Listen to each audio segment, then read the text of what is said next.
Hello everybody, hello adventurers, this is your guild master, Luca, and welcome to the stream.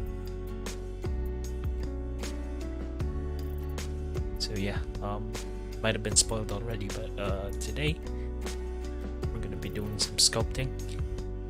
It's a little bit of creative 3D art, and the software we'll be using tonight is ZBrush. It's the main software I use for doing 3D work. And yeah, I didn't really have anything planned for the sculpting part, but yeah, we'll see what we come up with.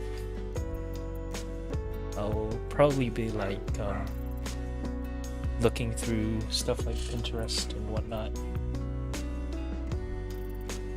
and then we'll try and see if there's anything that we can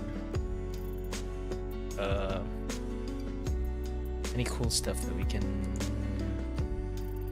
maybe sculpt, I suppose.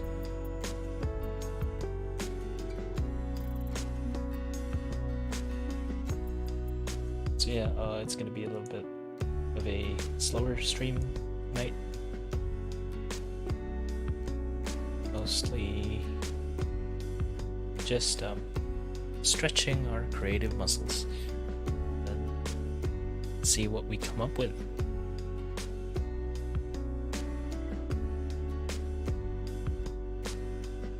So for everyone who's watching, welcome to the stream. I'm glad you can make it. And yeah, let's have a pretty good time.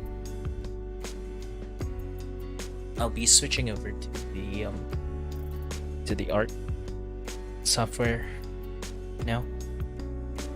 So yeah, let's sculpt. All right. So this is the 3D software that we're using. This is ZBrush.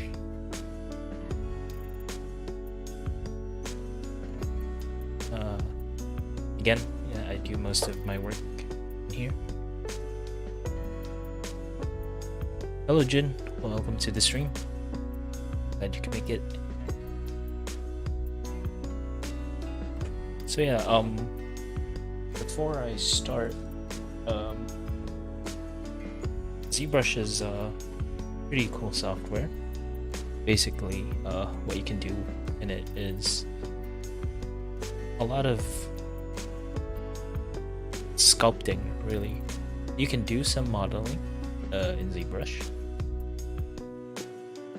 but most of the time I would prefer to use software, specialized software like 3D Studio Max or Maya maybe, or Blender for the modeling part. So yeah, you can treat this ball as like clay. You can pull it, push it, squish it over, yeah, stuff like that. But the best part about ZBrush is you can sculpt in it. So yeah, you can pretty much treat it like clay. You can add to it, you can subtract from it, but also the advantage of the whole thing being digital is that basically you can do stuff like inserting other shapes in, like this. There we go. Yep, got us some ears. Or, well, primitive shapes that we can use to start off, push them and pull them in however ways we want.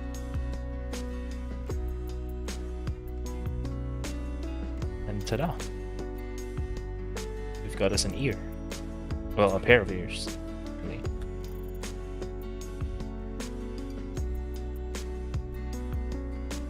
Yeah, you can pretty much do, you can really do a lot of stuff in ZBrush. Also, the thing I like to do here is switch my camera focal, it's focal length, right?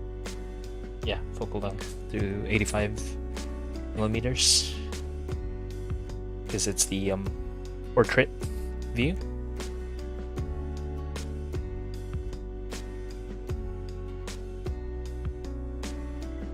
If you keep it at 50, it's gonna be too distorted. It's gonna be a little difficult.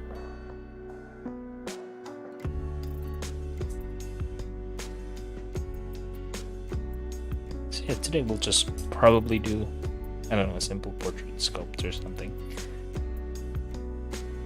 Does the IMM primitive create another subtool, or is it going to be part of that one subtool?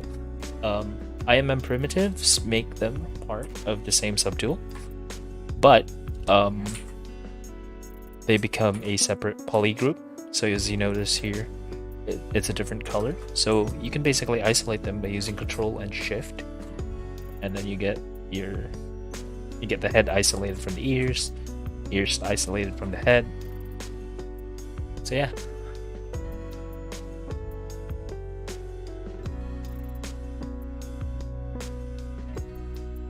So something to note about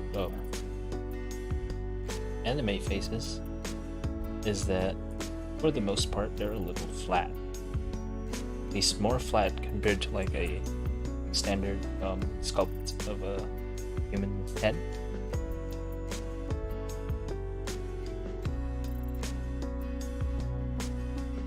So yeah, we'll just bring everything back all the way there, so that we can have the full face without any distortion, with minimal distortions.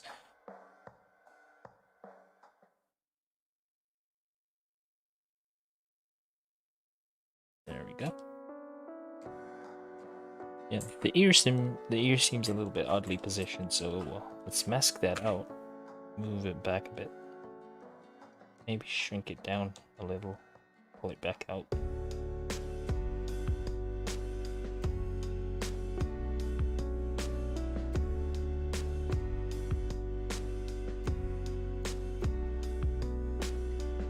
For a bit of a round face. So what I'll be working on here probably won't have a really complex hairstyle, because the thing about hairstyles is that they're really time consuming. Like the more complicated they get as well, it becomes a lot harder to work them. Alright, so now I've got head and ears. Next thing we can do, we could use an insert cylinder for that, or a capsule. It's really up to you, but so that I have everything cleanly separated in subtools, we can use append instead, and then go for cylinder 3D. And this one actually creates a different subtool compared to if you're just using IMM primitives. So yeah, what we can do here is, wait, I can't get rid of that. Alright, okay. Go back to move topological. Right. So we've got us a very rudimentary neck that we can now continue using. Right. Of course, one thing to note as well is that I'm holding, I have X pressed for symmetry. So my current symmetry settings are X-axis symmetry. So just whatever you do on one side on the X-axis works on, well, both sides really, on the left and the right in this case.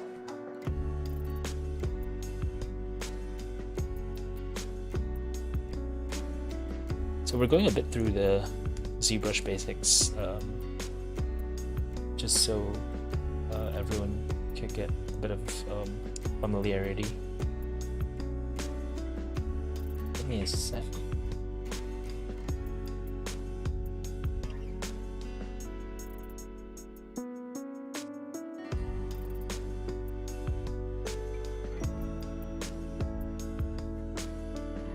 Alrighty. So now, yeah, let's make the neck shape a bit more natural. Let's not make the brush size too big so that it doesn't like affect too much.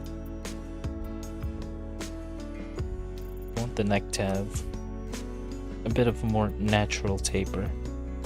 Yes, the neck is pretty narrow because we're doing an anime style character, but that's no reason for us to not like make it look natural, at least, or as natural as we can make it. So I think I'll go for just all the way to the shoulders, I suppose. Right. So I want the sphere to be oriented properly. So I'm using reset mesh orientation to lock it back to its original position. Then we'll probably just get to a point where we have an acceptable looking upper torso. Because like, yeah, I think we could probably extend it a bit so we have more of a better idea of all our shapes.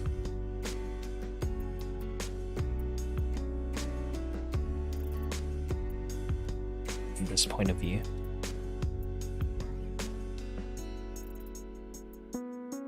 So I keep going back to the move topological tool. The difference between move topological and move is that move affects all polygroups and all continuous meshes.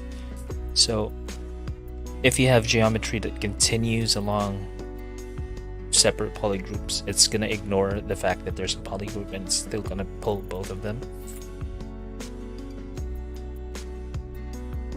But move topological moves them with respect to the polygroups that they're assigned to.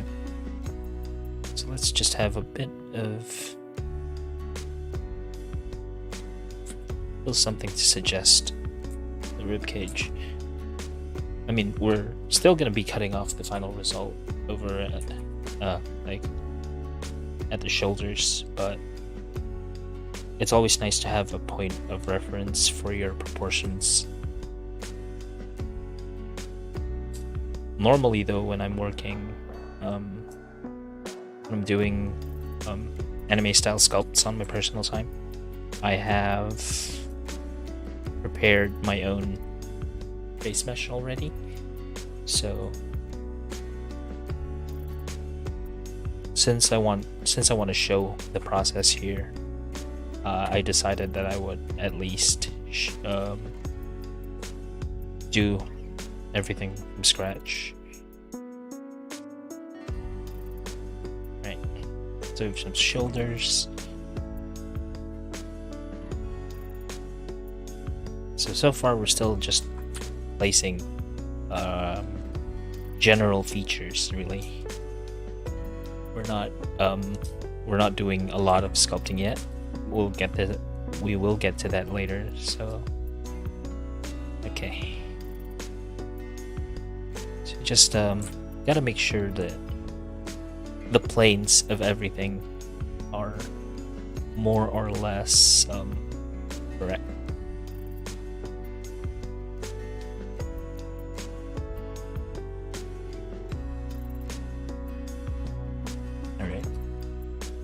So we'll do auto groups. That splits these two apart, so let's isolate both of them. Hit Control W to assign all visible subtools to a single poly group. And there you go. There we go. So I want to extend them a bit. So we have... I don't want to make them too long, because we could just attach capsules for the arms instead.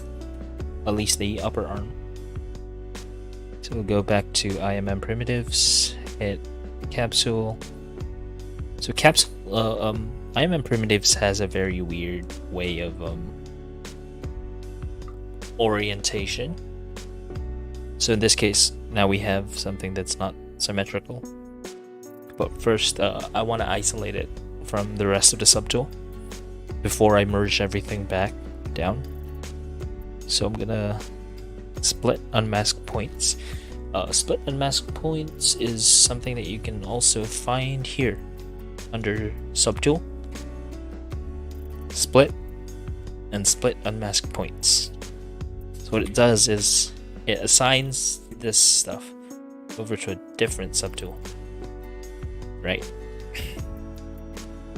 So next, what I want to do is I want to mirror across the x-axis. So I go to geometry, then modify topology, and I go mirror and weld. The problem is it's mirroring from the wrong side. So what I do is I go to deformation, go to mirror, and just hit it once. Because it usually mirrors from the left hand side of our viewport. Next, we go back to mirror and weld, and there we have it.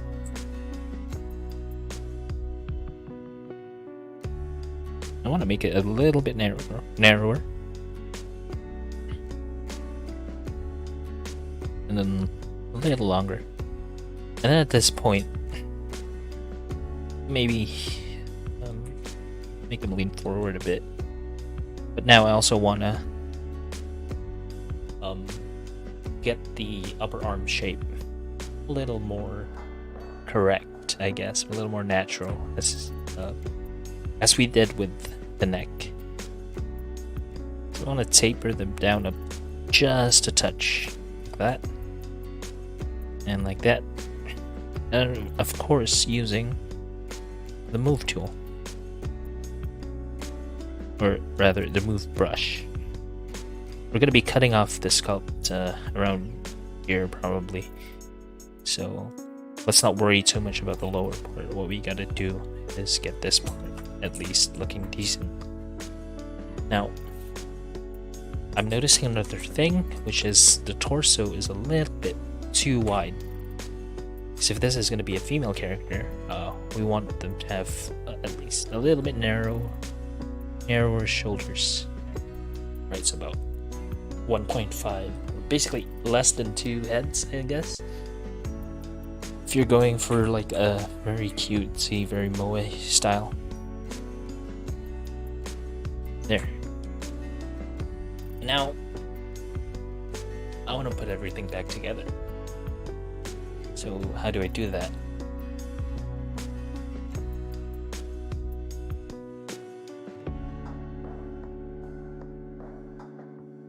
So what I do is hold on. Give me a sec. I want to merge them down, right? So I go back to just subtool. We go merge. But we can't merge down because this is the bottom subtool. So we'll select the second one. And then we'll hit merge down. Now it's going to tell you that you can't undo the operation because you'll be merging these two subtools together. So yeah, you hit OK. That's just how it is. Right. Now that I think about it, At some point, I'm gonna have to separate the arms again, but like,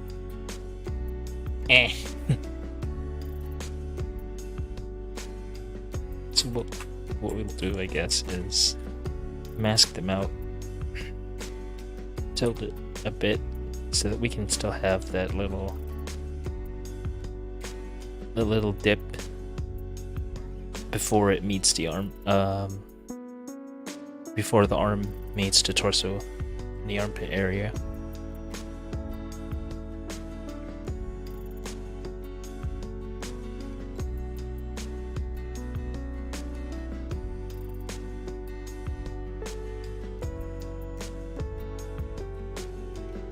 Now we'll just be adjusting it a bit more. Alright, so now we have something we can work with. But also, I think it's time to cut it off where we were meant to before we start cleaning up the shape using actual sculpting. Right, because mostly we've just been moving stuff around here and there. And now I actually want to, I don't know, I would say, I guess, finalize all of this. In order to do that, I first want to cut it off right here. So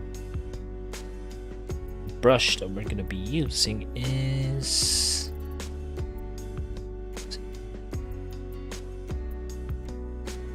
trim curve. Is this the right one? Yeah, I think this is the right one. Just to be sure. Control Shift. Yep, it's trim. So I was thinking slice, but then slice just cuts it into a separate poly group. So we'll go with trim curve. And we control our trim curve, dragging it in the direction that we want it to cut. So you see that shaded area down there is the area that's going to be cut off and replaced with triangles. Now we can hold space so we can move it around, and wherever the shaded area is, anything below that is going to be cut off.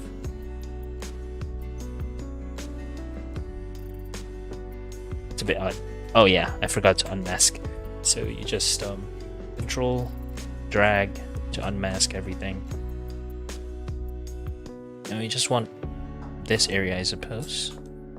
I don't know why we did that, but you know, just a point of reference, I suppose, just for everything. Let's not go that way. Let's go for 270. So we have a flat bottom on our image, on our sculpt, really.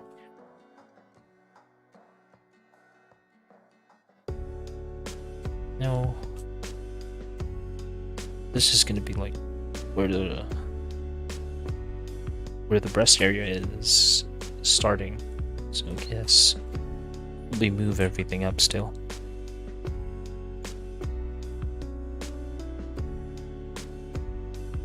Go back to auto groups. Block this out, block this out. We don't need that either. Control W. There we go. Oh. Before we do that, let's get rid of those inner ones, because they came from the arm that we didn't need. No, we delete hidden.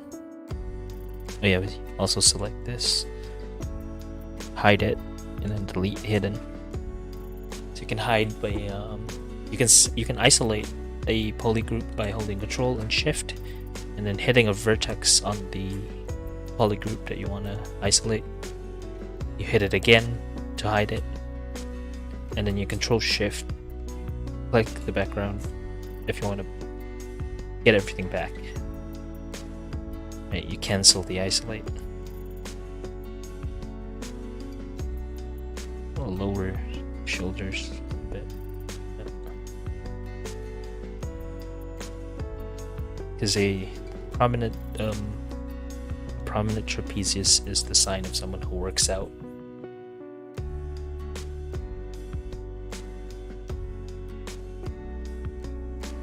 Alright, so I've got this area, and now I want to actually do some sculpting. What's the next step? Well, the next step is we're going to use Dynamesh. Now, Dynamesh is something that it takes everything that's visible in the subtool, everything that you can see here, and it wraps it into topology with mostly even squares or triangles as needed.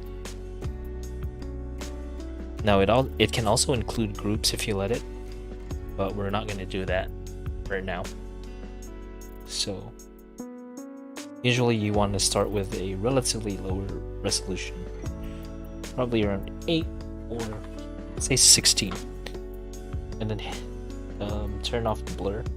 We don't want the general shape that we started with to smooth down too much. And then we hit the Dynamesh button. And now we have polygons of mostly the same size and shape, right? And maybe a little triangles. But we're not too worried about triangles at this point because this is just sculpting. We're not doing anything for, say, game topology. It's mostly we're headed towards high poly sculpting.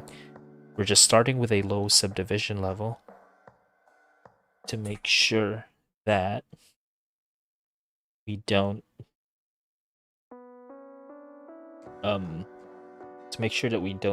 get into too high of a detail level before we get all our shapes correct. So we have this. We've got a pretty basic looking head, neck, and bumps that indicate the shoulders, right?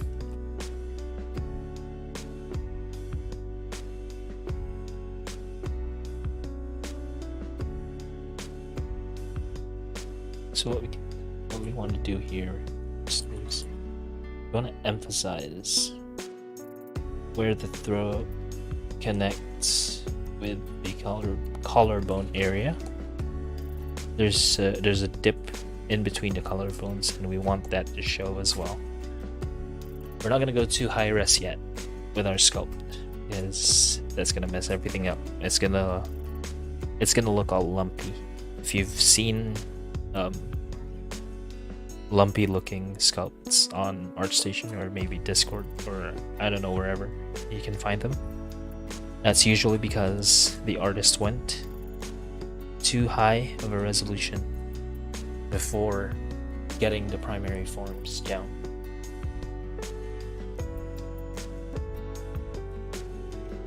And as a result, the sculpt got all lumpy.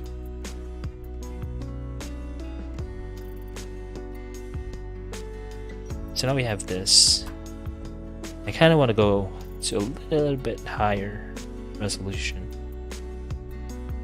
So we have two choices really. You can use Z remesher on a relatively higher poly count, or we can do a higher resolution Dynamesh. I'm going for Z remesher because I want sort of clean looking topology, not perfect, mind you, just clean, that I can subdivide and work with. So let's just hit Z remesher here. Now we have something that looks a little bit nicer, right? That's also a little high. I want to be able to go up and down my subdivision levels. So what we can do here before we do anything is adjust the neck area. I don't want that base of the neck to be too wide.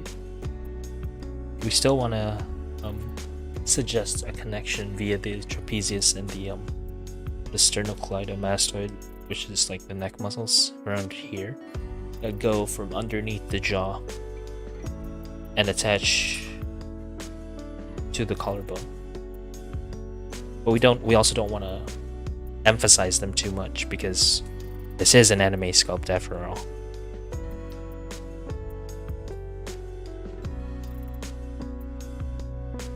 But now, yeah, we want to bring the resolution down a little bit. So we just hit half on Z remesher, and then hit again. There.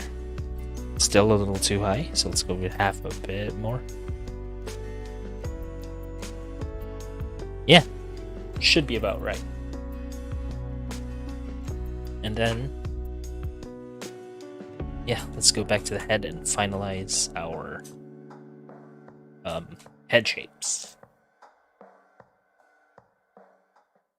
We can still push the bridge of the nose a bit more inwards.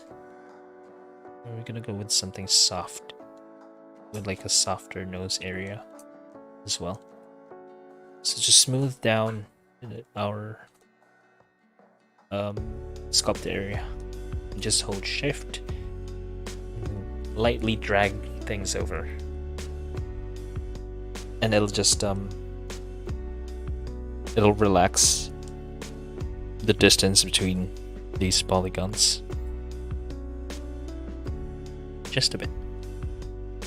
Let's do that here as well, so we have a like softer forehead area. Push the mouth area out a little bit. We don't want it to be completely flat. And then we do the same thing that we did with the torso. We hit Dynamish again, and it merged the ears. So that's not something that we want. So I guess we'll go for a higher Dynamish resolution. A little better, but still merging the ear area, and we don't want that. So let's go a little higher. Go for 128 maybe. There. And now it's all blocky. How do we fix that? Well, we set our brush size a little larger. Hold shift and smooth everything down. Alright. But now I also want control over my my form's back. So I want to do the same thing as we did with the torso, which is to Z remesh everything down. Go back to a target poly count of 1K and hit Z remesher once more. So now we have something pretty clean. We'll do a bit more of cleanup once we have our final, well, quote unquote, final geometry.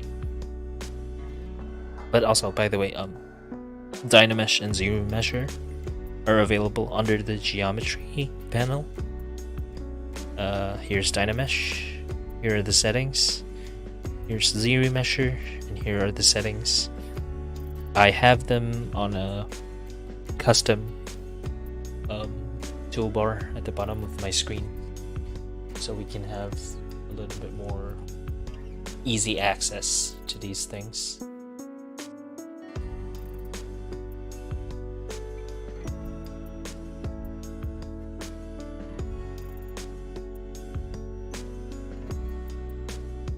Yeah. So now we want to do the same thing and have like a sort of even level of topology between our head and the neck and shoulders, right? So just keep hitting zero measure. Oh yeah, make sure to turn off Dynamesh. Let's turn it off.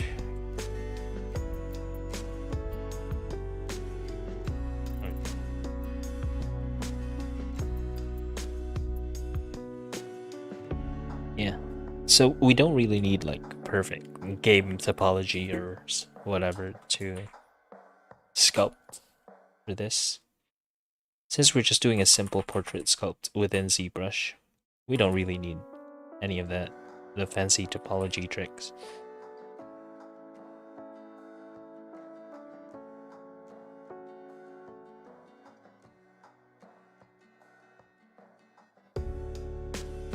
All right. So now I'm back to using move topological to get the shapes and forms that I want in.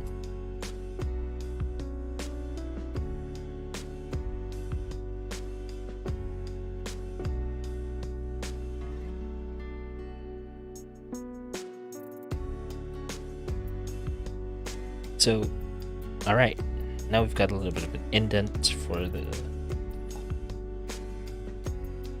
bottom part of our nose.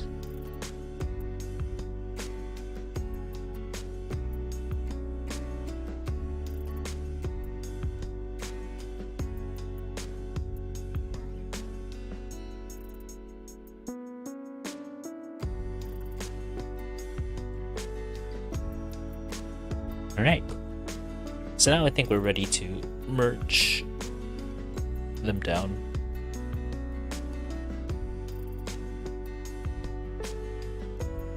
Hit OK. So before we continue, I'll do a bit of I'll have a look around Pinterest and see if there's any nice anime looking hairstyles that we can work with.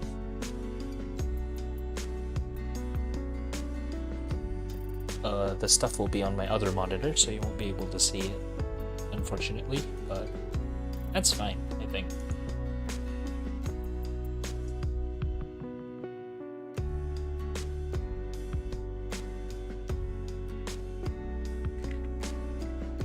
Alright, so we'll go with a bit of a short hairstyle for now, since we don't want it to take too long.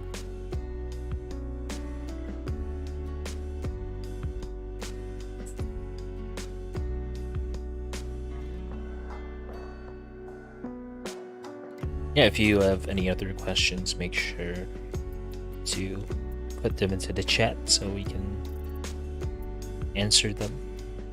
I'll try to answer them as best as I can. So in this case, I will probably be separating the hair from the head so that we don't accidentally mess with anything when we want to work on just the hair or just the head. So the next brush that I'm going to be using is a custom brush, and it's by another artist, a Japanese artist called Sakaki Kaoru. You can find his brushes on Gumroad, and they're like a really good set of brushes. The SK set, these ones, they're really good at stylized and mostly anime style sculpting.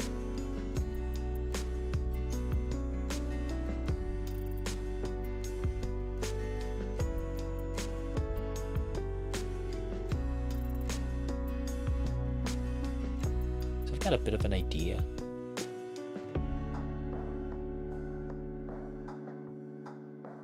But I don't want to make it too complicated. Let's make this a little bit of fan art of, say, Jita from Grand Blue Fantasy. Let's push the nose in, get it a little bit flatter, chin out some more. And what we want here, basically, the reason why we're still at a lower resolution is so that we can affect as many polygons as we can, alright, to get the proper shapes for the face.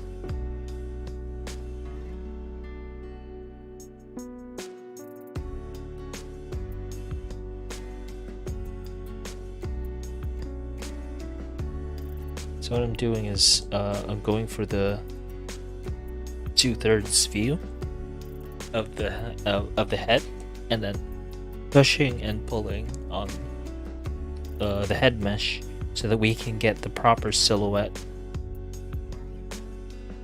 on our head. And we just keep we're slowly making it a little less flat, but we don't want it to be like too realistic, because after all, we are making a stylized character.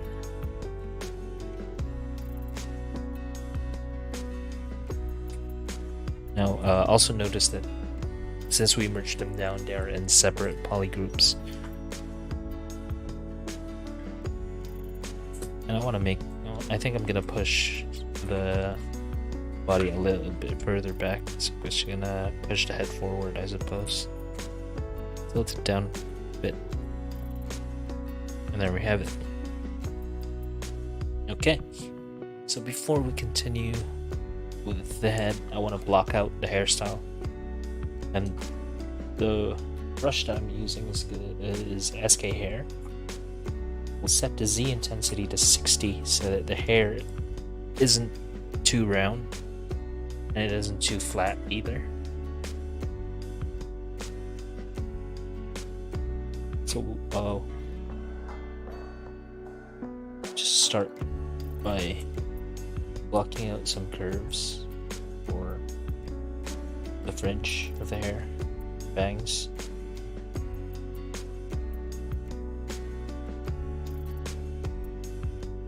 So Jita's bangs go outwards.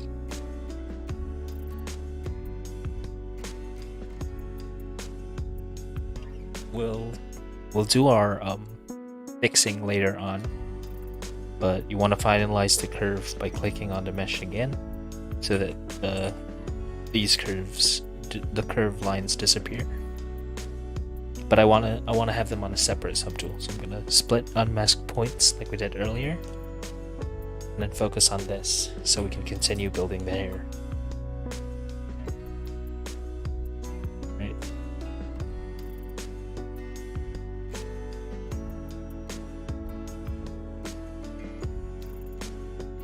So what I'll be doing next is just pretty much more of the same thing. We'll just do some cleanup later.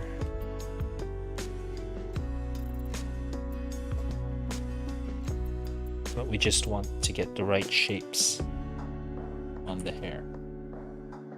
Now, looking at my reference, her hair isn't super parted, like tilting towards this side and covering the eye, so we'll fix that. Work on the shape a bit.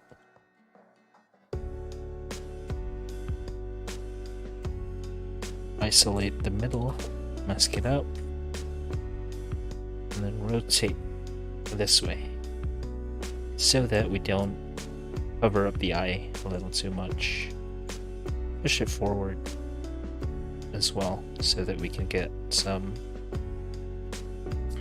clearance between the hair and the head, and it'll create these like nicer shadows.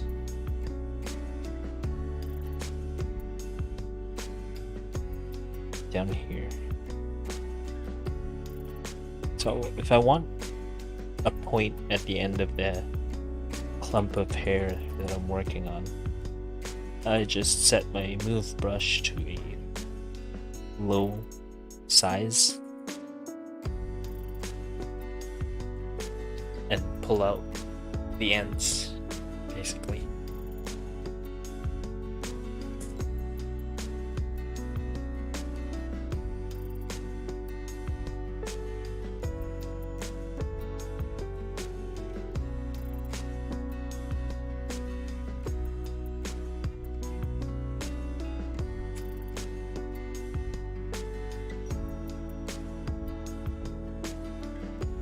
Now let's do the same thing for the rest of the clumps of the hair.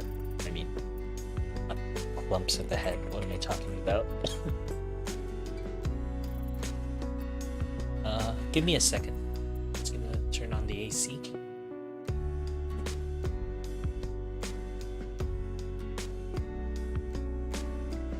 There we go.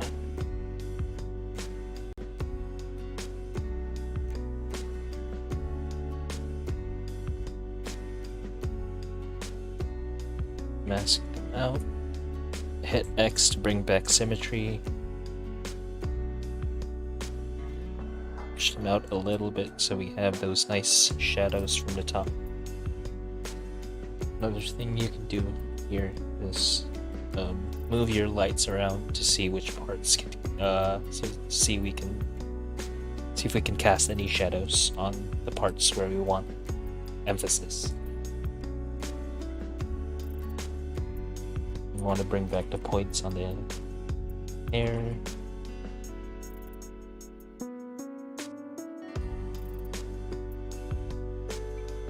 And the proper shape of these clumps.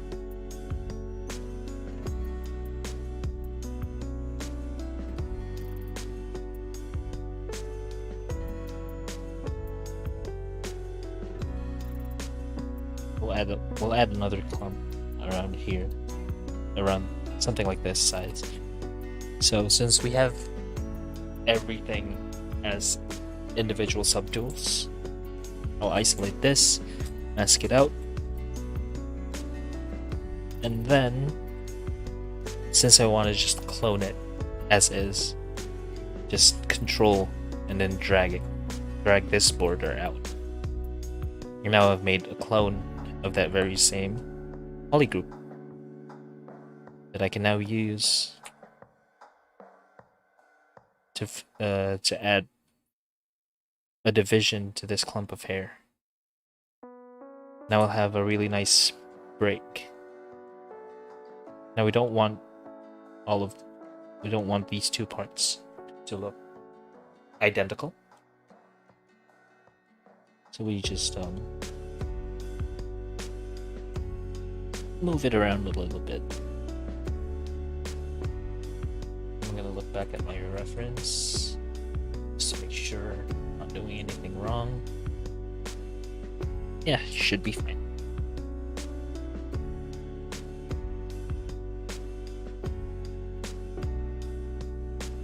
But these two are now the same polygroup, which is a bit of a problem if you want to mask out this particular group.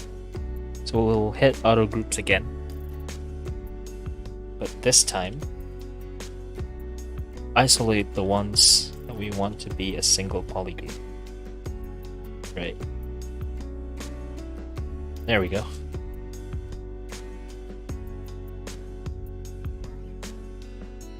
So now I can just select this area, rotate it on its own. Yeah.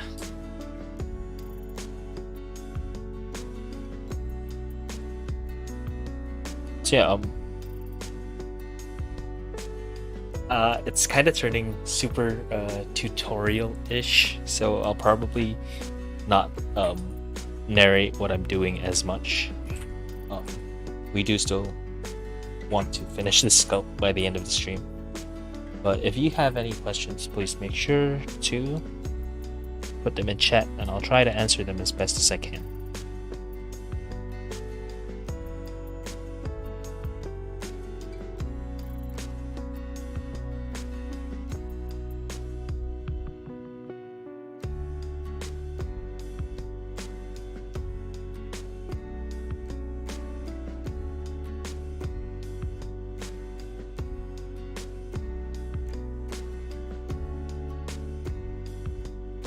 Wait a minute.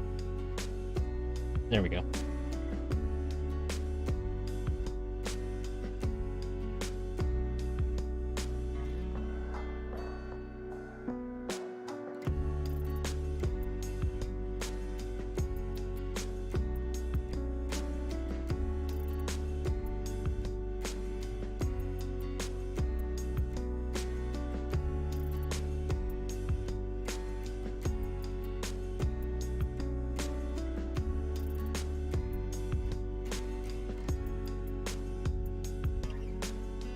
So whoever else is watching besides June in the chat, please show yourself so I can say hi. But if you're not comfortable with it, that's fine too. You can just stay and watch. That's perfectly alright.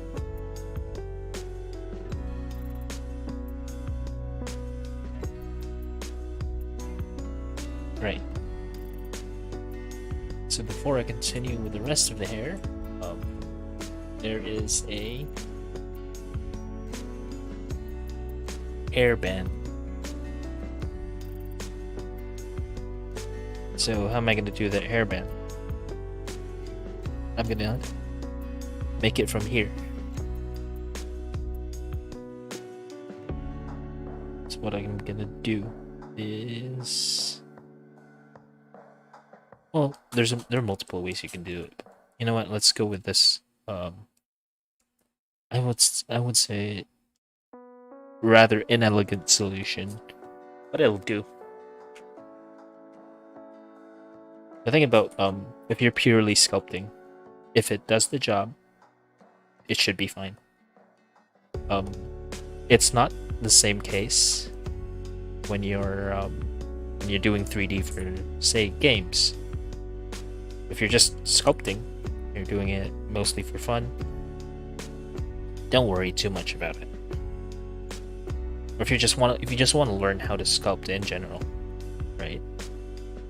So what we do is we just clip it through the hair like that. But also we don't want it to be too protruding.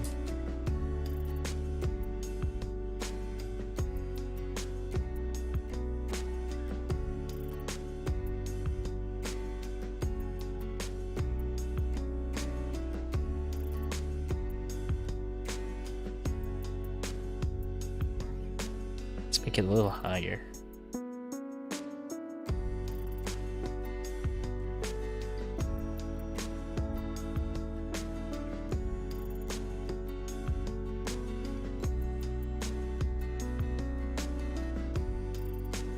Right, so now we got a sort of hairband looking thing here.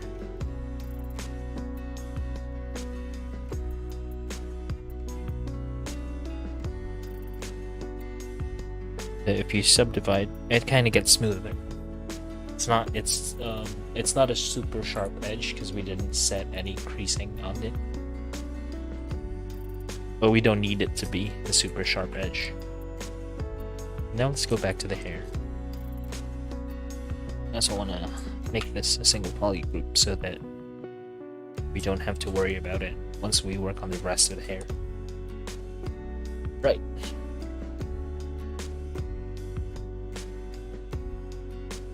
So now, let's hide this a bit so that it doesn't interact with the curves that we're trying to make. And then draw some curves on the top of the head going down.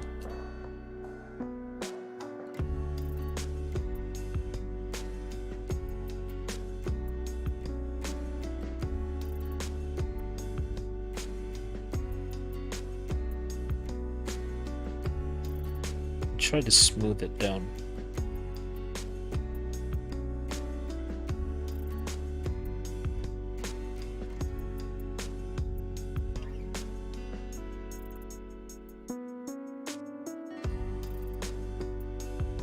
Now we have to have a sort of like an intake that goes over the point where our hairband goes into the hair. We want to make it separate the head.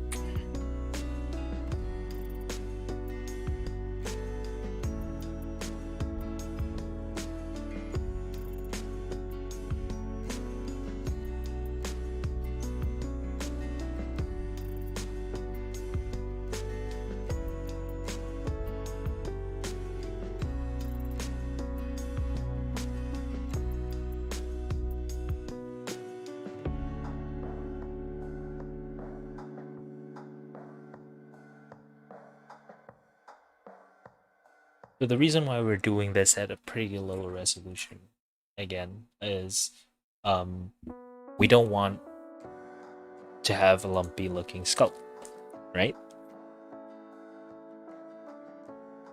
So to avoid having a lumpy looking sculpt, we do everything in as low of a resolution as possible. That's a mouthful. Right. Let's make it a little bit off center, because Jita's hair is not it's not completely symmetrical. She's got a bit of a lean towards one side in her original art in Grand Blue Fantasy. Also, we don't want to mess too much with the shape of the rest of our sculpt. Just do some minor adjustments here and there. Make sure we get the right silhouette of our character's head.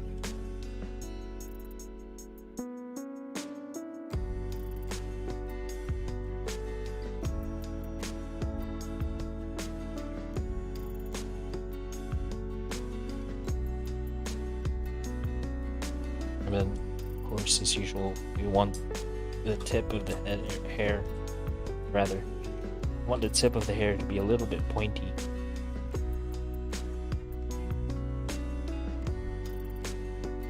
So now we just continue using the move brush to clean up the silhouette of this clump of hair that we just made.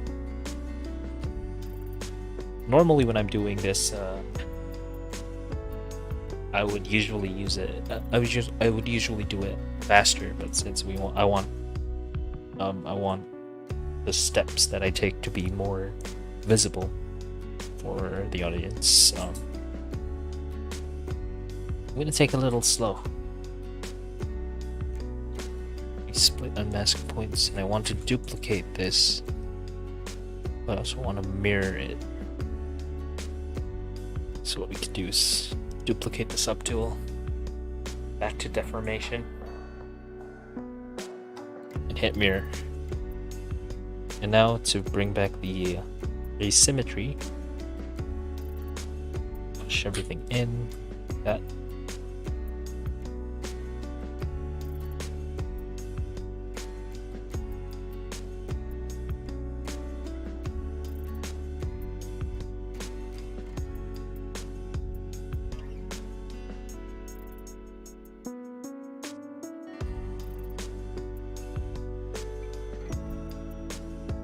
Now we'll do a bit of additional cleanup.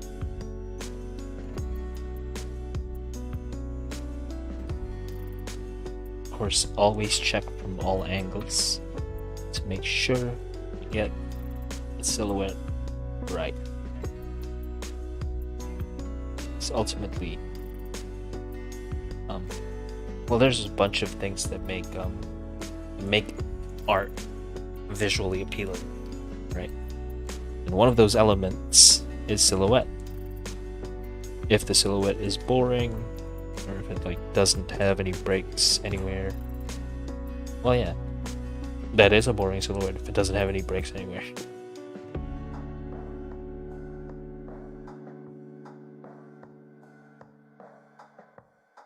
Right. So now we have this.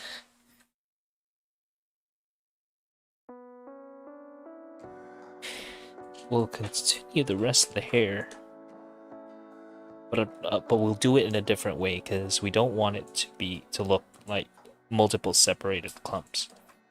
So next thing I'm going to do is isolate the head. We'll switch to mask lasso.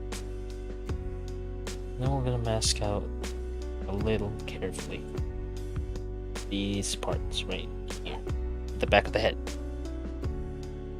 Right? So this is all the stuff that's not that doesn't already have hair. And then we'll go to extract. So we're seeing it's a little too small, so let's up the thickness. Voila, we got kind of a helmet here. but I'm kind of liking this shape, so I'm gonna hit accept. And now we have a portion of hair in the back of the head. So what we can do here now is, since we already have like the top part, we'll just work on the bottom, right? But also that depends on our reference. This is, so the hair covers her ear. Okay. So I guess we'll just have to do it from here then. Like I really don't want to do like super separate strands of hair. Locks of hair, rather. I'm just gonna add them here and then pull them in a bit. Then we'll do our sculpting to suggest the connection a bit more.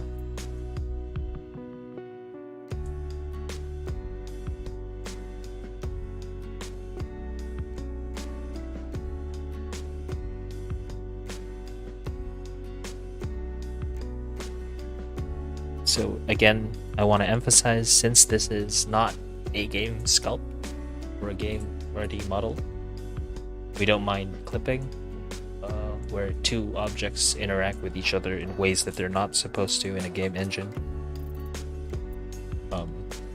We also don't mind topology all that much, because we're doing the absolute basics of things we can do in ZBrush.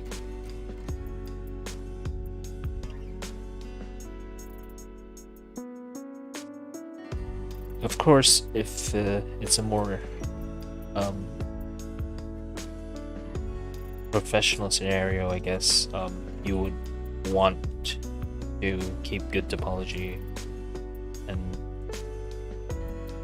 you know, not have any clippings and stuff like that, but we're just making a fun fan art sculpt, so not too much of a reason to worry about that.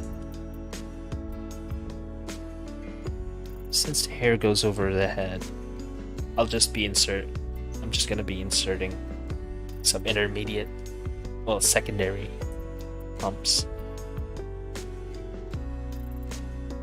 to have more divisions. Hey, welcome to the stream, Nexus 1369. I'm glad you can make it. Yeah, we're already a bit of the way through our sculpt. It's still super blockout mode, but it's kind of getting somewhere.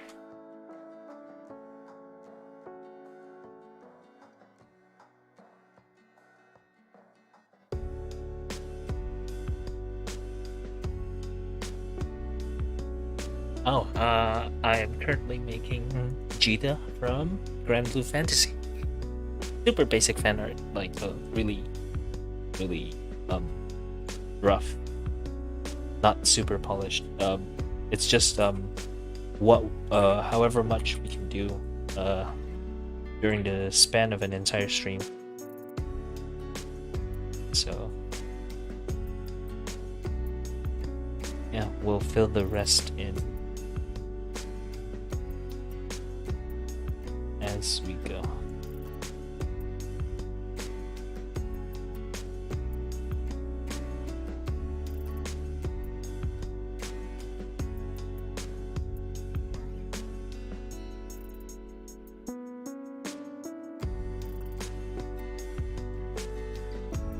So now, if you may have noticed, I'm not working in symmetry mode anymore. That's because I'm doing intermediate.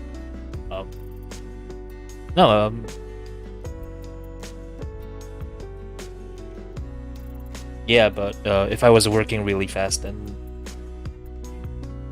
the process wouldn't be easy to follow.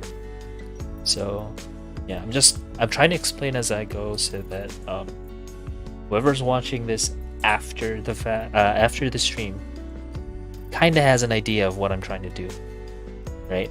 Like I'm not making it. I'm not working entirely for the sake of having it in the stream, but also want to leave it as a bit of a tutorial thingy after it's done. So yeah, because earlier I was explaining like basic operations and stuff as well. But for future 3D streams, I will probably be skipping the introduction to the operations in the software, because repeating the same points over and over again is not a fun thing to watch, especially for people who come in regularly. And so I'm not going to be explaining this stuff anymore for the next moving forward, like for the next streams. I mean, I'll just I'll try to explain as much as I can now, and then everything else I will address as a question in the chat.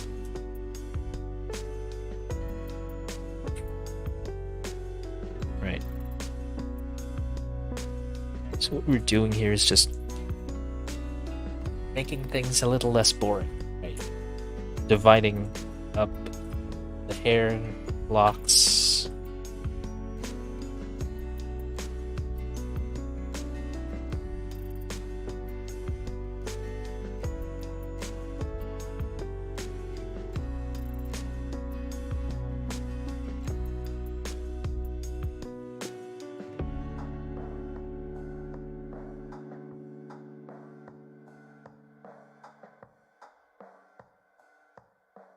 And then let's add like pointiness to the ends of the hairs. Again, using our move brush, move topological in this case, because we don't want to have our operations affect the other strands of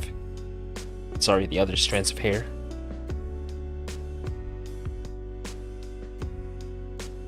We just do things gently, very gently.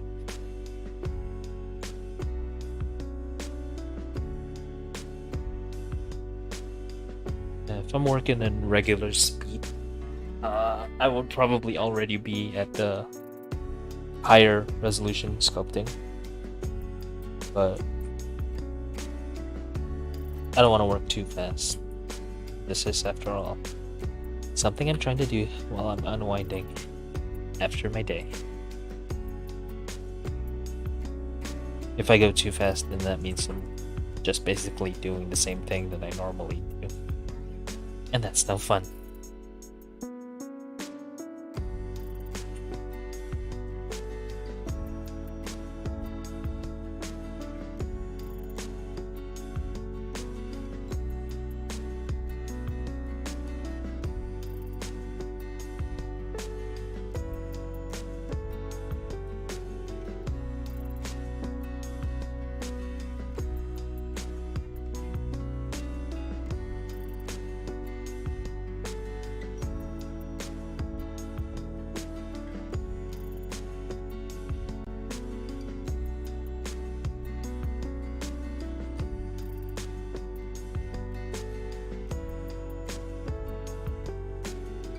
Alright.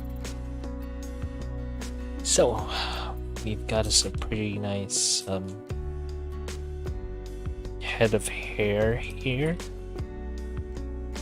But I want to make it bulge out around the sides a bit more. So, what I want to do here is realign my axis, go to the center, and then go select deformer. What I want to do here is I want to isolate the middle region and make it wider. Not too wide, but wide enough for there to be an interesting shape. Not too flat.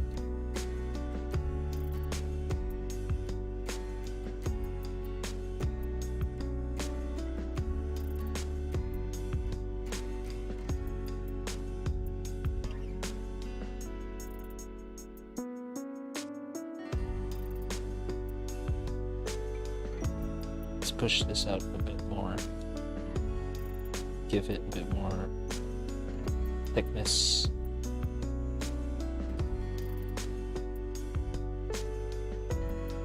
And yeah. So now we've got everything blocked out. What's the next step, you might ask? The next step would be to merge down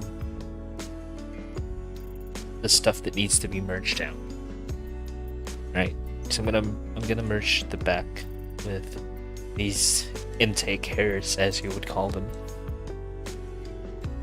Hit merge down, hit OK. And now we have everything all neatly gathered up here. So now looking at my reference, I noticed that this particular lock of hair goes over this intake.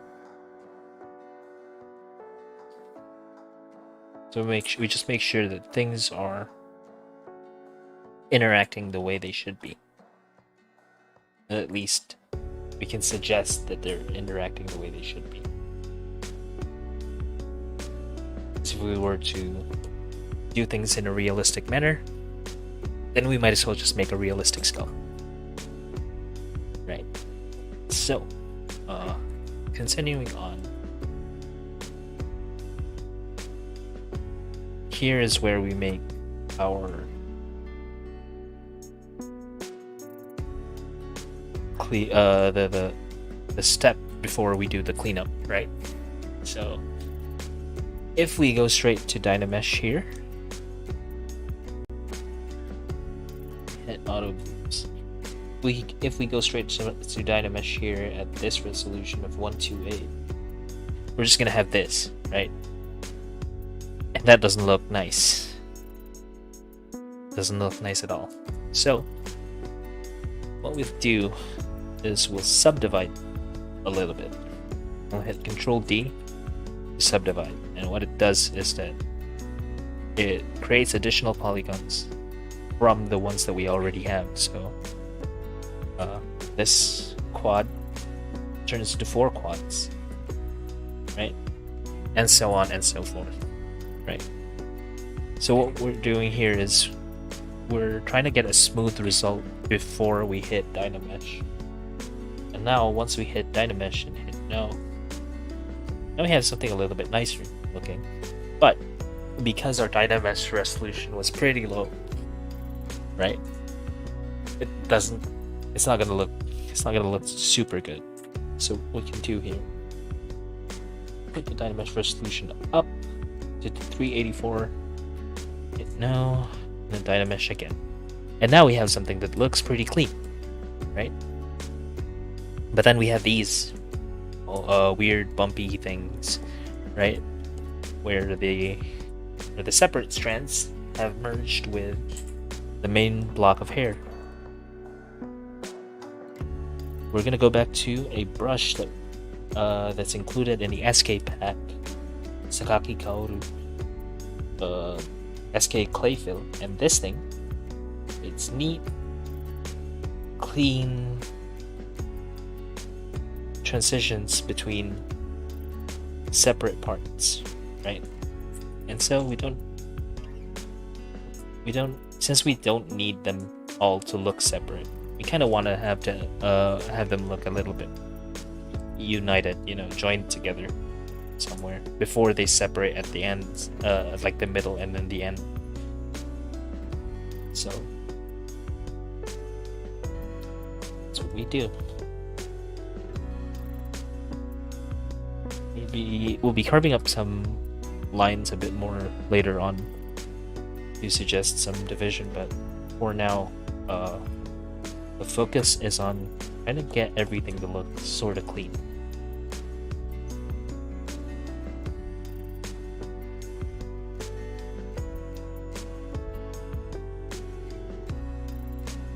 Yeah. As I mentioned earlier, for anyone who's just joining the stream, if you are curious about anything about the working process of sculpting in ZBrush, please feel free to ask a question in chat, and I'll get around to it and try and see if I can answer it for you. Alright, so now we have pretty neat looking hair over here. Let's do some more cleanup there, and then we'll do an additional step afterwards.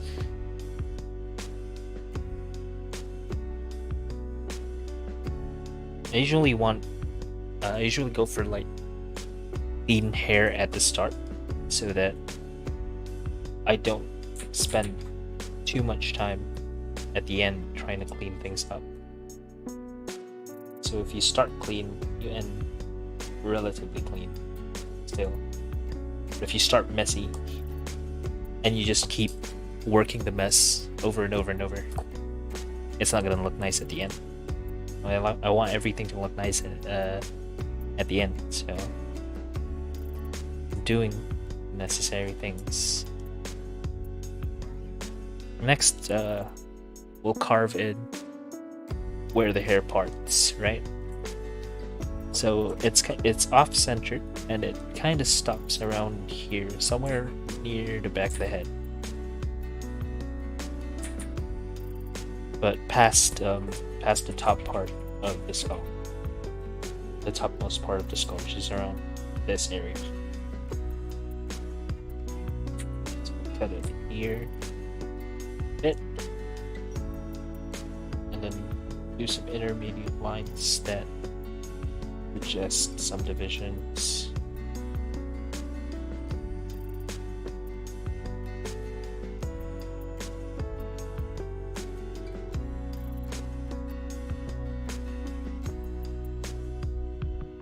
We don't go for too many lines, just enough.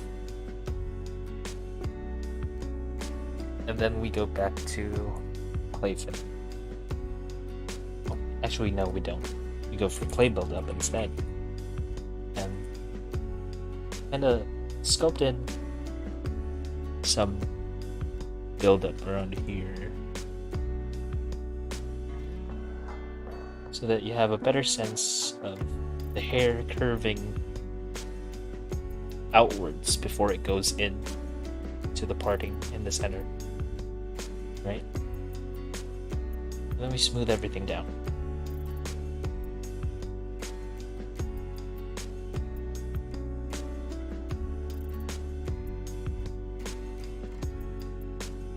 Aha, see?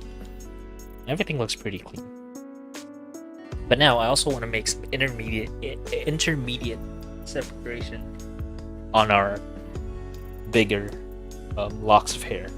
So I'm gonna go back using slash.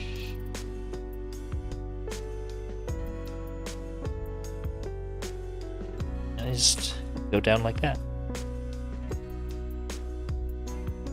You can also increase the Z intensity so that the cut is more visible.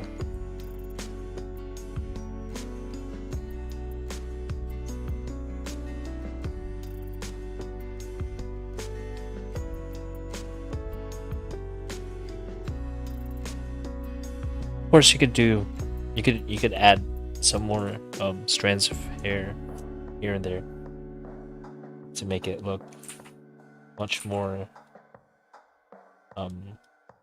I wouldn't say detailed, but like much less monotonous, I suppose. Because I really dislike using the word detail for this type of thing, because that is not yet like the peak of detail. We're still just doing some basic separations.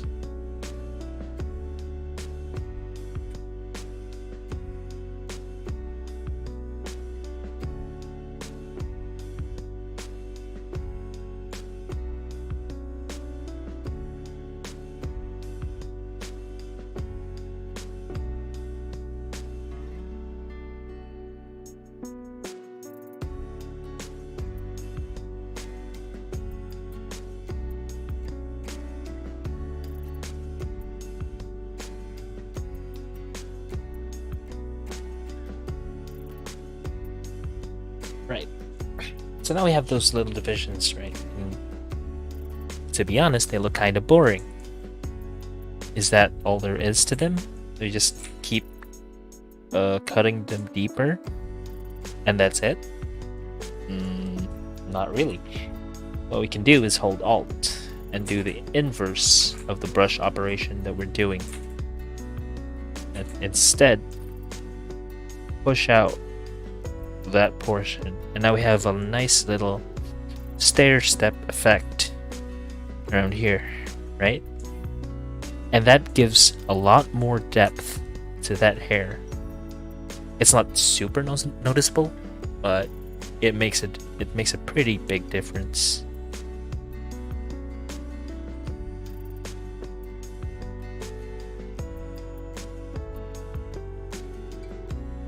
Especially if you have fairly deep cuts that go inwards.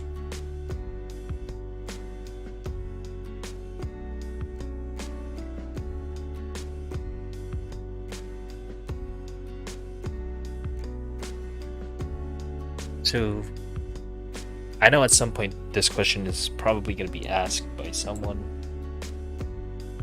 but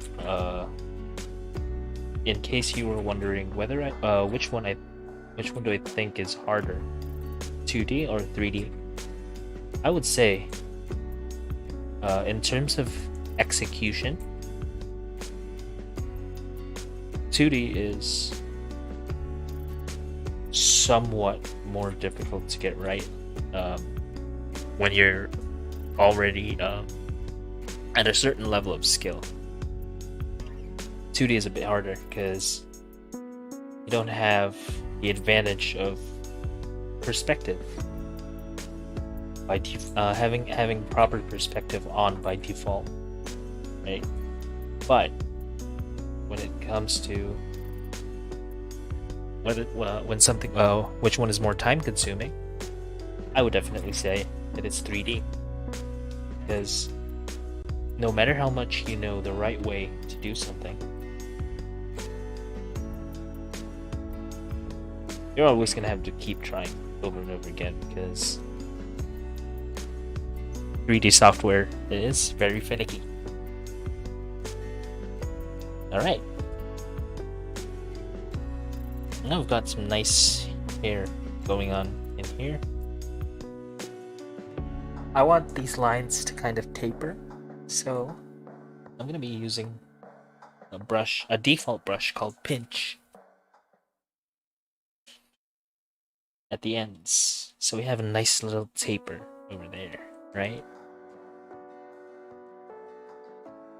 So I go over the lines that need tapering with this brush to close up that line, right? And now we have a much nicer looking shape. See? And here as well. There we go. Next, we'll do the same thing here. I'm gonna do the head last because there's some stuff that we also need to get around to doing once we get there.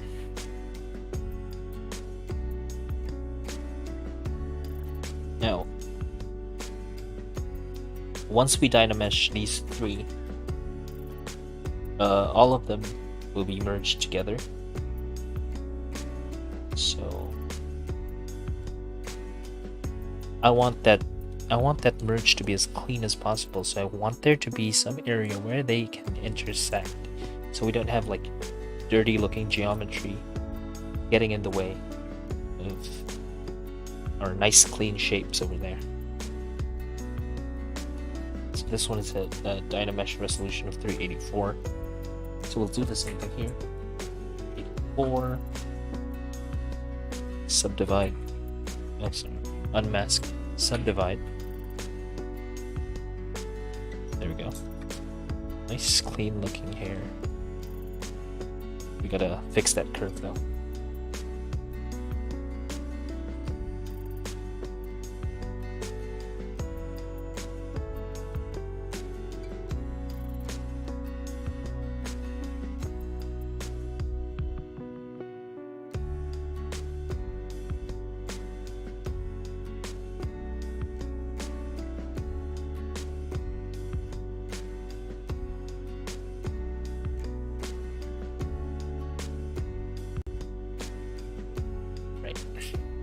Now we can properly dynamesh everything. 3 seems smooth enough, and I don't want to fill in these gaps with clay fill later on because they look pretty nice. So back to 384, dynamesh, hit no, and voila, we have a pretty nice looking joint there. And now we can do the same thing that we did. The hairs on the side, which is to slash.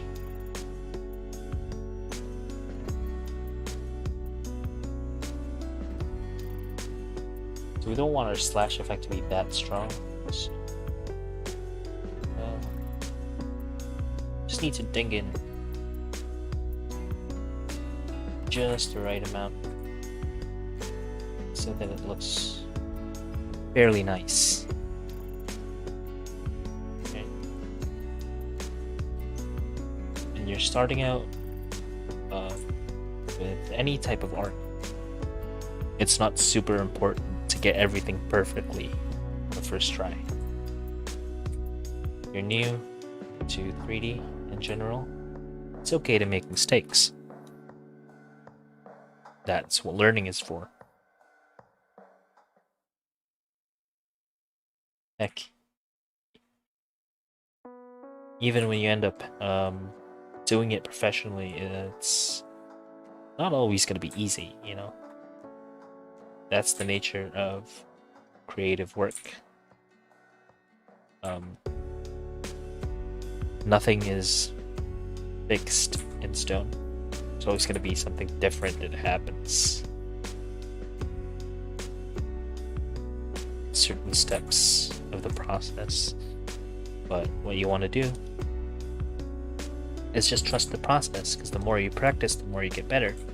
The more you get better, the more your work looks better, and the more you feel better. And the more you learn as well while you're doing the same kind of work. You figure out all sorts of cool new things every day. And when you get feedback from people who know what they're talking about, it's super helpful, and it helps you become a better artist in general. Listen to that feedback, especially when it's coming from the right people who know what they're doing, who have been through the same things you've been through. Because they encounter the same problems, right? And when they give you feedback, they don't want you to make those same mistakes as frequently as they used to, right? I think I'm gonna add another division, another slash division here, just so I have more separation, but I want to go a little bit deeper.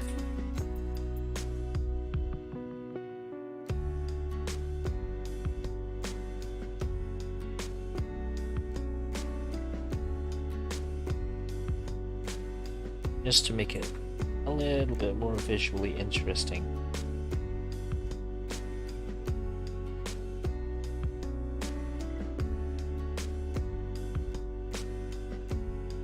See that? We've got a bit of a highlight thing going on in here because of the step that we did just now. Of course, have that nice little paper here. See? It looks so much nicer.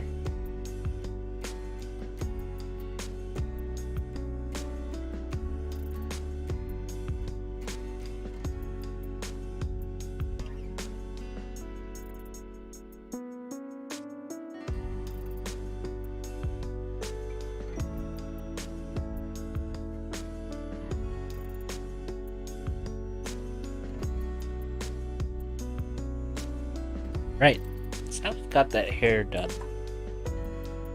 Before we move on to like probably the most important step. Huh. Are we live, actually? Yeah, we are. Just said no data just now, which is really odd. Let's work a little bit on the hairband.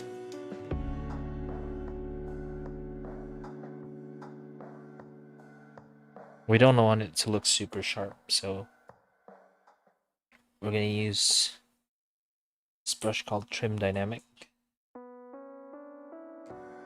and hit that edge so it bevels nicely.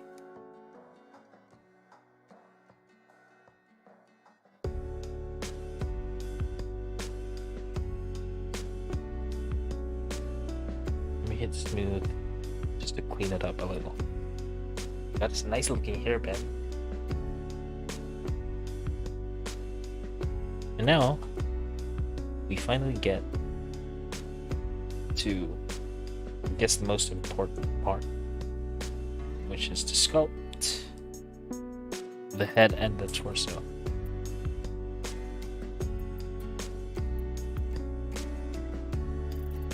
So let's subdivide it down a bit. Oh. Huh, that's odd. Oh yeah, it's because we have something masked. It doesn't subdivide smoothly.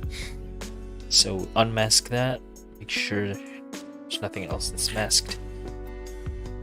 Hit Control D, and again, and again. So this will be our final working resolution, right? But before that, we want to make sure on each subdivision we have clean shapes.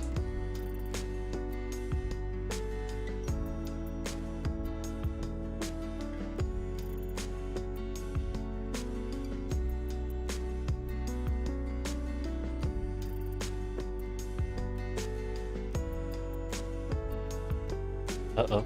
Okay, so SK/ doesn't work too well on these surfaces, so we will use Dam Standard instead.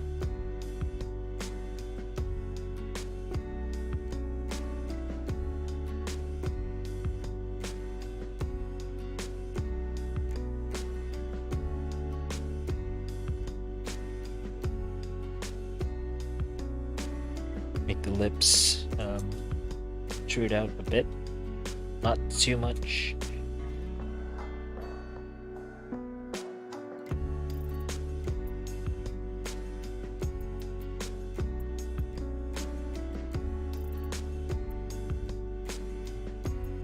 Sharpen down that chin, but still keep the facial features mostly rounded. Get those soft looking cheeks as well. So always check on a different viewing angle to make sure that you got things right, just the way you want it to.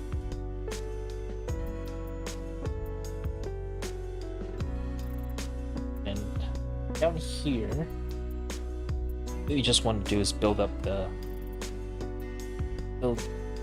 connection between the neck and the torso. So just like we did earlier, emphasize that part where the sternocleidomastoid joins the collarbone. Right? We want to emphasize that collarbone here. So we build it up just like that.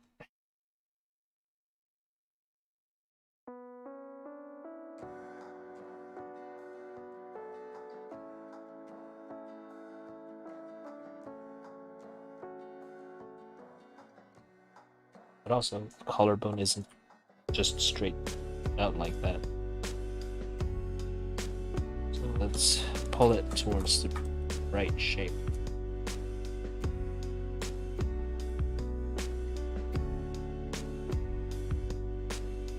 There we go.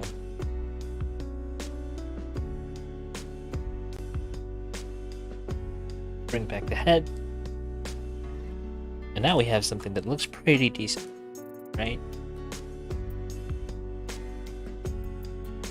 With the back, just have that crease down here that divides the trapezius, continues all the way down to the back. Okay. We just smooth it all down because we don't want super strong looking form. Then we bring back the hair. And now we're almost there. So what are we gonna do about the face? You might ask.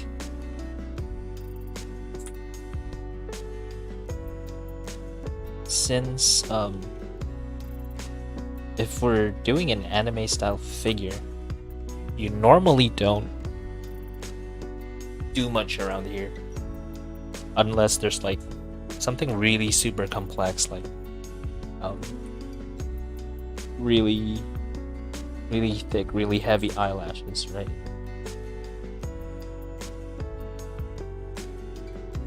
So what we're gonna do for now is keep that flat because we're doing like somewhat cutesy anime style, not super ultra giga moe type stuff, just regular level of cute.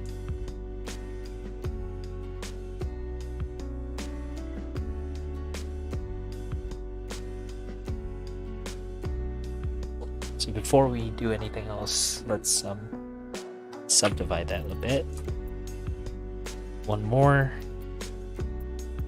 and then curve in the mouth again. This time, paying close attention to the shapes of the lip. We need to touch things up. Use stuff like clay buildup. We have a more three-dimensionality to lips. And after that, don't forget to touch up some more. Yeah, you can always move down, up and down subdivision levels so that you can make bigger fixes like that. And those changes still reflect on the higher subdivisions.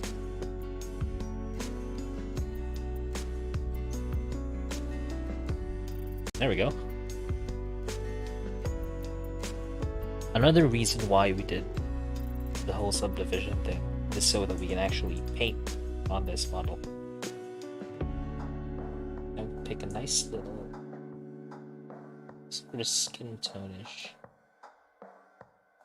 Switch our material over to skin shade 4 so it looks softer. More anime.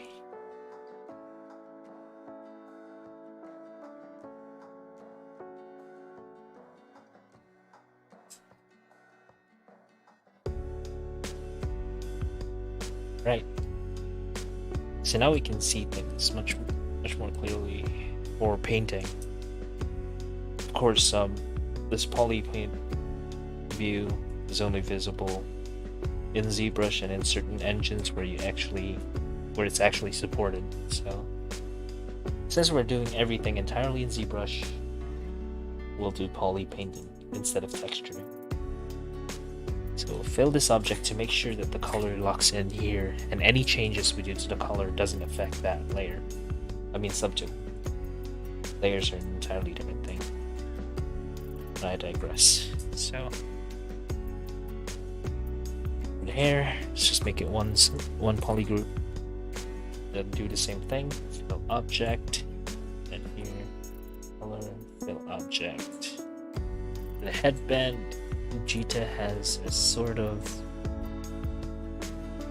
reddish, pinkish colored hairband. It's a bit on the darker, more purplish side as well, but not super.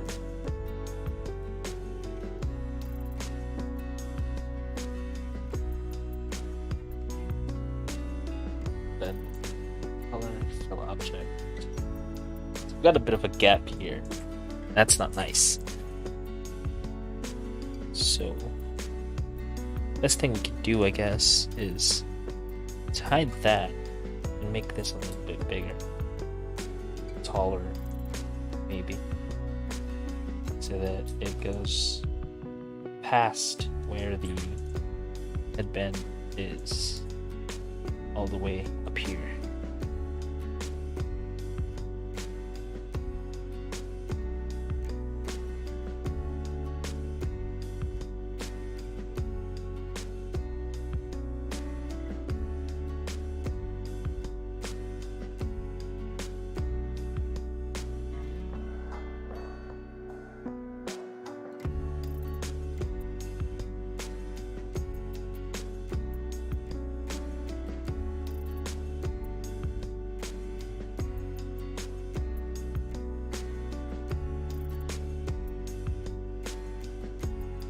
Right. So now we've got some base colors in, but it still looks not super interesting. And when you hit the render button, yeah, it doesn't look super good. But before we do anything else, I wanna add a bit of temperature to our material so that it looks a little bit softer. Wax modifier, the strength to 40. Render, preview wax. Wait, render properties, and then max preview. There we go. So when we hit render, it's a bit softer. We got more of the pinkish skin tone coming through.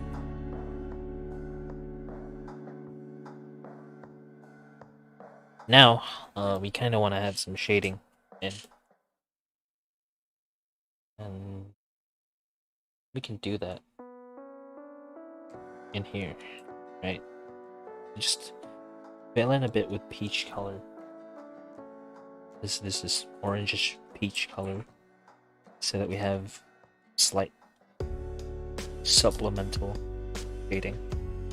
We're not meaning to completely have shading in here, just something that will help make things look less flat.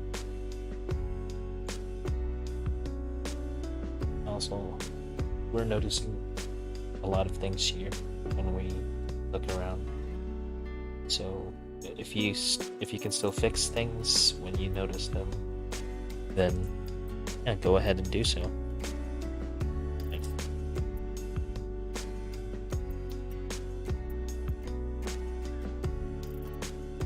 Alright.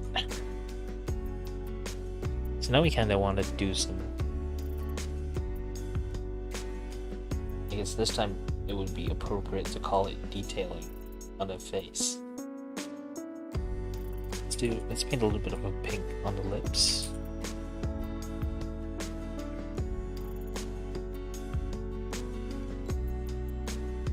A little bit on the cheek as well. Super subtle. And let's go for the reddish brown still.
probably need to break the symmetry once we get to the irises so that we don't have a really derpy looking pair of eyes.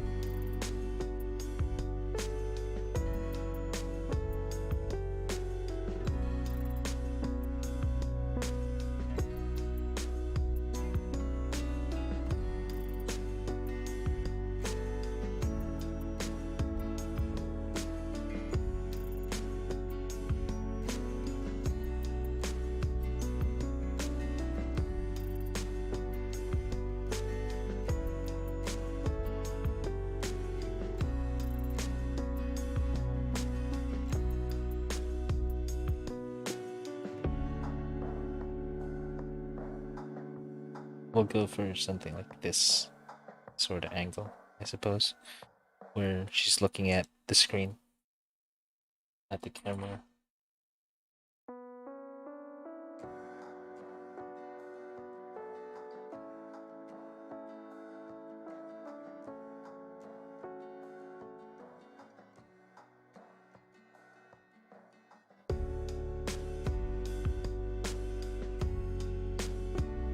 And then when we get to this part, we can just do the fixes to the shapes so they look better, but still are accurate to the angle in which we drew them in.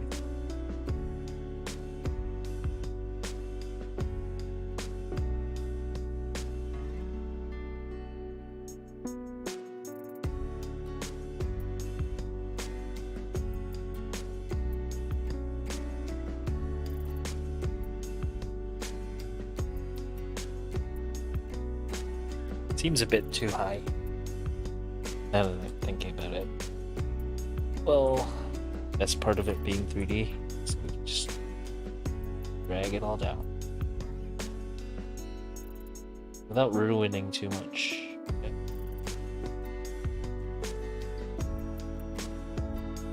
See? There we go. Looks pretty nice.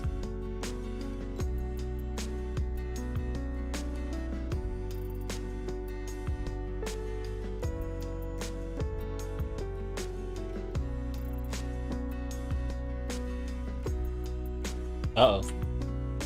Seems like I've turned on symmetry by accident. Let's turn that off. Mark on each eye individually.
Let's add back the highlight. Make it look a little bit more alive.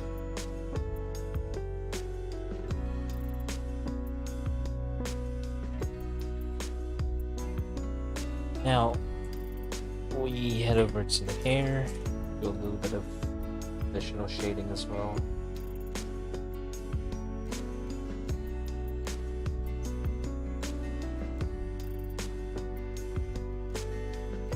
So what I'm doing here is I'm sort of emulating how it would be done with an airbrush.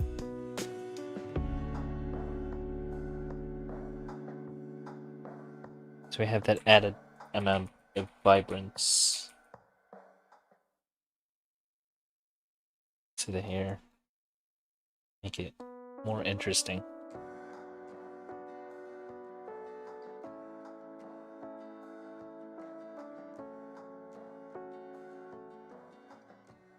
And we do the same thing to the rest of the hair, paying close attention to where the carves are.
And then for a hairband, I want to do a bit of a highlight thing somewhere around here. So I'm going to do that.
Kind of get the interior and fill that up with shade color.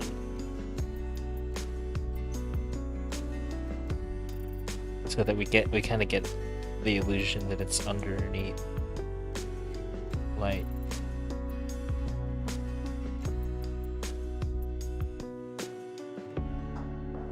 There we go. So now we have something pretty basic, a really super basic ZBrush sculpt. So, and have a little bit of lighting set up here. Hit render. Nah, too sharp. So what I want to do is I want to see what happens if I raise the blur radius.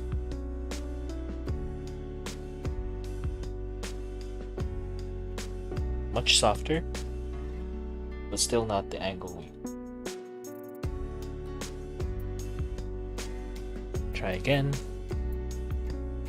So when you get to the rendering part, it's usually not this straightforward, where all you need to do is adjust one light and that's it. There's a lot of lighting setups. Usually we try to emulate photography whenever we set up lighting and like stuff like cameras. Oh wait, yeah, forgot to use perspective for the render.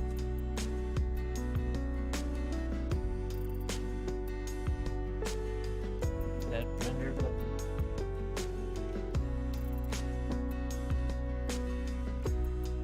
Yeah, we can probably shift the angle to the opposite side.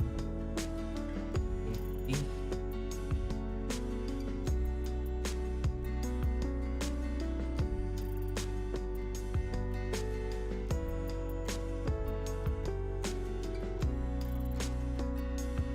Ow. Sorry. Trying to plug in the charging cable to my headphones. Right. See what happens if we switch to the opposite side instead. I don't want to have a super dark shadow in here, so I might add a second light. Yeah. That's too dark.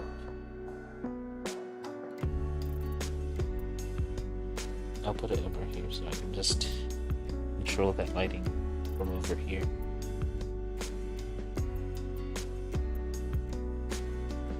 Alright, okay. That should be fine. I'll have a softer light to try and break this shadow that's over here. Of course, we make sure that light is on.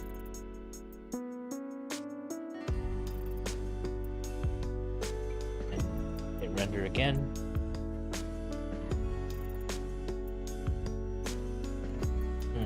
Maybe we can shift that lighting just a wee bit, so we don't have super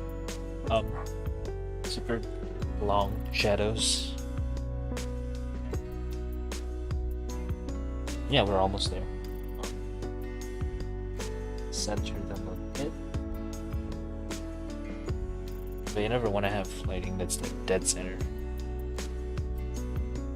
All right, that looks pretty nice, don't you think?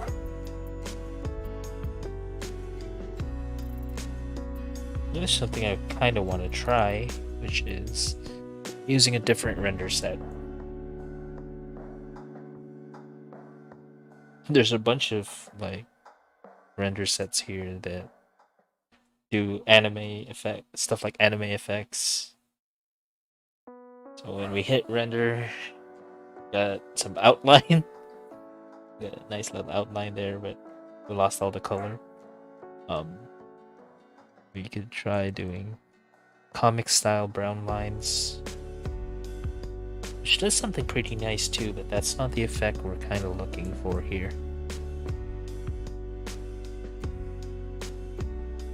Let's try line render diagonal.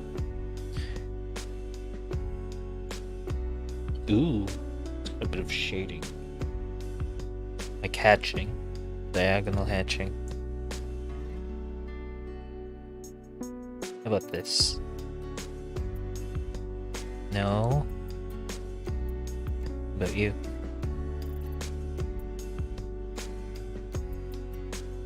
No.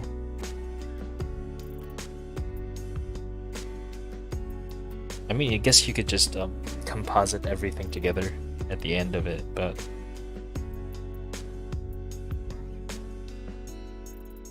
huh. That's slightly neat.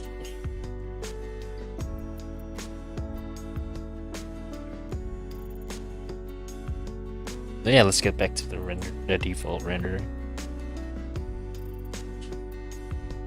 And then put our shadow strength a bit lower. Blur it out a bit more.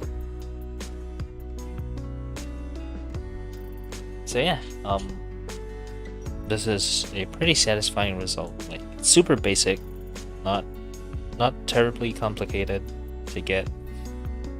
Um, Maybe one of these days I'd probably bring in uh, a sculpt that I already did some work on and then just continue working on it, or do something a little bit more long term, maybe like a figure, statue, whatnot. But yeah, I try as much as I can to explain the steps that I take, but when it comes to streams like those, I probably will try and focus on just working on it and then occasionally looking at chat and then answering questions. If you want to see more of that, it would be very nice if you could subscribe to the channel. That would be a really big help. Also hit the bell notification, so it lets you know. So YouTube lets you know whenever new stream is scheduled or new stream is live. But yeah, as far as what I've worked on, like, I can only really show personal work. Can't show any of the professional work stuff because you know how it goes. Got stuff like non-disclosure agreements. I would be breaking contract if I ended up showing something that I wasn't supposed to show. So, but I'll probably like load up a project that I've already like started, maybe. But I'll still have to think of something before I actually, start streaming it. You'll probably see me use a base mesh at that point because it's a time saver. Like, I have my own base meshes, but there are also some universal ones that people kind of prefer using because they're like relatively correct anime proportions and stuff. But yeah, I'll switch.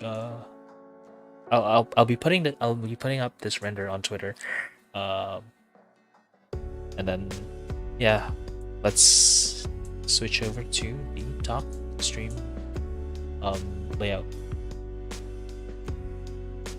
So yeah, that's pretty much the end of the sculpting stream. Yeah, thank you so much for coming. For the rest of for the weekend, we'll probably have one more stream, which is tomorrow. We'll be having Apex tomorrow. Yeah. And that's about it, really. For the rest of for the beginning of the week, I'll probably be a bit more busy, so it'll be a little bit more difficult for me to work on to stream. But I'll see what sort of content I can share in the latter part of the week. But yeah, thanks, Nexus. Nice work on that skull. It's okay. Yeah, thank you. I would like to show some more stuff that the more of the stuff that I'm capable of doing. I think it would be really nice. It's just that it takes quite a lot of time to set up nice looking things already and then just be working on them on stream. So I had to start from scratch for this one because it's the first 3D stream. But yeah, thank you so much for coming. Since there are only 2 people that showed up in chat, thank you, Jun Nung. Thank you, Nexus1369, for coming to the chat, coming to the stream. Yeah, I'll see you all next time. This is your Guildmaster, Luca, and I am out. Whoop.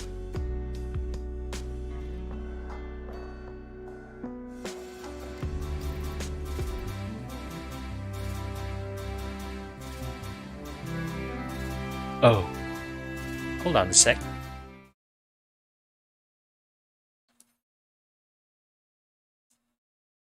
I missed that.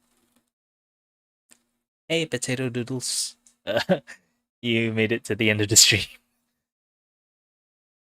Yeah. Yeah, thanks for showing up to the stream. Glad you can make it. If you can, you can, if you need to catch up, yeah, just check the archive once it goes up. Um, but yeah,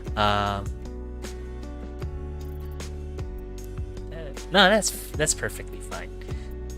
Anyway, see ya.